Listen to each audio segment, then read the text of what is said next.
এবারে বিশ্বকাপ এনজয় করেছেন, বাট একটা ম্যাচ নিয়ে অনেক সমালোচনা আসলে আমরা দেখি এবং যে কোনো জিনিসেরই আলোচনাও থাকে, সমালোচনাও থাকে, দুটো সাইড থাকে। বাট সেটাকে আসলে মানে রেখেই সামনে এগিয়ে যেতে হয় এবং এখনও পর্যন্ত বিশ্বকাপ এগিয়েছে। একটা বিষয় কিন্তু খুব ভালো ছিল ভাই, যে এবারের বিশ্বকাপে অনেকগুলো দল মানে যুক্ত হয়েছে, নতুন দল বেড়েছে। বাংলাদেশেরও কিন্তু এতে আমরা সম্ভাবনা দেখি, কি বলেন? আমি আসলে আশাবাদী এবং পজিটিভ মাইন্ডেড একজন মানুষ। যেমন কেপ ভার্দের কথা বলি, কেপ ভার্দে এখন মাত্র 5,30,000 মানুষের বসবাস যেখানে। তো ওরা যদি আসতে পারে, আমরা কেন আসতে পারবো না? আমাদের প্রায় 19-20 কোটি মানুষ। AKS অর্জন করলো গিনেস ওয়ার্ল্ড রেকর্ডস।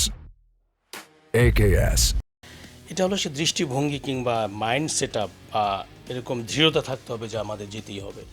এবং শুধু দৃঢ়তা থাকলে হবে না, সেই অনুযায়ী আমাদের স্টেপিংগুলো থাকতে হবে, একদম রুট লেভেল থেকে শুরু করে স্টেপিংগুলো। হ্যাঁ, ওইভাবে যদি আমরা চিন্তা করি, অবশ্যই আমি বাংলাদেশকে দেখতে চাই, আমি আশাবাদী।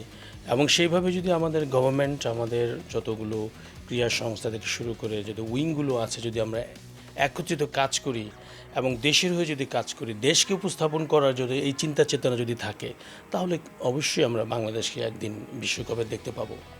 ইনশাল্লাহ, ইনশাল্লাহ। ভাই, ছোটবেলার মেমোরি একটু জানতে চাই, যে এখন তো বিশ্বকাপ একভাবে দেখা হয়, অনেক বিজি থাকেন, আগের দিনগুলো কেমন ছিল?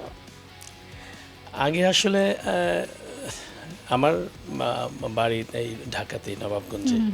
তো সেখানে আমি মাঠে খেলা দেখতাম, অর্থাৎ আমরা তখন বড় স্ক্রিন নিয়ে ক্লাবের সবাইকে নিয়ে আমাদের ছোট বড় সবাই মিলে যে এনজয় করতাম, সেটা খুব মজার ছিল। অর্থাৎ টাইমটা তখন ছিল একটু ডিফারেন্স, আর এবারকার বিশ্বকাপের টাইমটা একটু ডিফারেন্স হওয়াতে অনেকটা হয়তো বা ইচ্ছা করলে পারি না। বাট ওই ছোটো সময়টা আসলে এটা স্মৃতি রোমন্থন, এটা মনে পড়ে যে ওখানে মাঠে ভরা দর্শক, ওইটা খুব এনজয়েবল ছিল সেখানে। আজকাল হয়তো বাসায় বসে দেখতে হয়, কাজের চাপে হয়তো বা অনেক সময় রাত 2টা-3টার সময় অনেক সময় মিস হয়ে যায়, পরে আবার দেখে নেই। কিন্তু ছোটো সময়টা যেটা মজা, ওইটাই আসলে বেশি আমাকে মনে করিয়ে দেয় সবার সঙ্গে একত্রিত হয়ে খেলাটা দেখা। For more updates, subscribe to our YouTube channel and click on the bell icon. Follow us on Facebook and Instagram. Download T-Sports app to enjoy exciting games and highlights. Visit tsports.com.